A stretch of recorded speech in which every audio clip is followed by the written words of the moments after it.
আলাদা কমিশন করে পিলখানা হত্যাকাণ্ডের পুনর্তদন্তের সিদ্ধান্ত নিয়েছে সরকার। এই কথা জানিয়েছেন স্বরাষ্ট্রমন্ত্রী সালাউদ্দিন আহমেদ। জনমনে শান্তি ফেরাতে আইন শৃঙ্খলা বাহিনীকে কঠোর হওয়ার নির্দেশ দেন তিনি। সচিবালয়ে স্বরাষ্ট্র মন্ত্রণালয়ের আওতাধীন দপ্তর ও সংস্থা প্রধানদের সাথে বৈঠক করেন স্বরাষ্ট্রমন্ত্রী। অগ্রাধিকার ভিত্তিতে আইনশৃঙ্খলা পরিস্থিতি উন্নয়নে কঠোর হবার নির্দেশ দেন মন্ত্রী। সিদ্ধান্ত হয় আওয়ামী সরকারের সময়ে রাজনৈতিক উদ্দেশ্যে দেয়া আগ্নেয়াস্ত্রের লাইসেন্স বাতিলের। বিশ্বের নানা প্রান্ত থেকে রেমিটেন্স লেনদেনে নগদ নিয়ে এলো হার না মানা হার অফার। সর্বনিম্ন 10,000 টাকার রেমিটেন্স নগদে পাঠালে স্বর্ণের হার জেতার সুযোগ।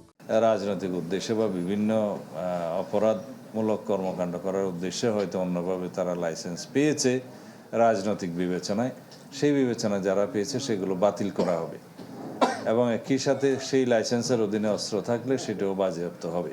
জানান, নির্বাচনের আগে লটারির মাধ্যমে পুলিশ বাহিনীতে বদলির কারণে যোগ্যতার সঠিক মূল্যায়ন হয়নি। কনস্টেবল পদে শিগগিরই কিছু নিয়োগ হবে বলেও জানান স্বরাষ্ট্রমন্ত্রী। পুলিশের সব পর্যায়ে আমাদের জনবলের অভাব আছে। এখন আপাতত ইমিডিয়েটলি আমরা 2701 জন কনস্টেবলের পদ খালি আছে, সেটা জরুরি ভিত্তিতে নিয়োগের জন্য আগের বিদ্যমান প্রক্রিয়ায়।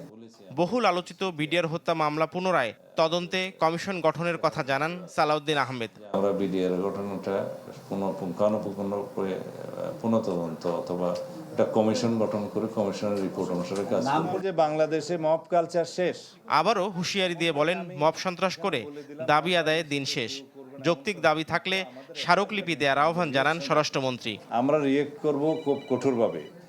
দেশে কোনো মব কালচার থাকবে না। নাফিউল ইসলাম লিংকন, চ্যানেল 24, ঢাকা।